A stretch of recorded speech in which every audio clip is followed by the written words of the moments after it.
क्योंकि जब नए नए होते हैं ना, मैं ये याद करी थी कि कोई की बीमारी हो रही है या परेशानी है, बच्चों का सिलसिला है या कोई माँ खुशी की तकरीब हो रही है, तो इतना रोना धोना होता था और बड़ा सब याद आता था। और कोई भी ओकेजन है उस पर सब जमा हो रहे हैं तो आप इतना ज़्यादा लेफ़्ट आउट फील करते थे। ख़ास तौर पे आई रिमेंबर मैं एक्सपेक्ट करी थी, पहला बेटा था मेरा और उस वक्त मुझे चिकन पॉक्स निकल आई थी and there was a horrible horrible night जो कि कभी नहीं भूलती। और उस वक्त मुझे था कि कोई मेरे लिए ये कर देता, कोई मेरे लिए वो कर देता, किसी को खाना बना के ले आना चाहिए, किसी को करना चाहिए, but you have no one.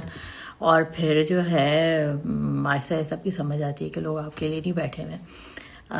वो अलग बात है कि हाँ फिर दोस्त अब आप बनते हैं और फिर आप आहिस्ता आहिस्ता उस लाइफ में उसको एक्सेप्ट कर लेते हैं। फिर ये कि ये सब चीज़ें भी हो जाती हैं, लेकिन आपको समझ आ जाती है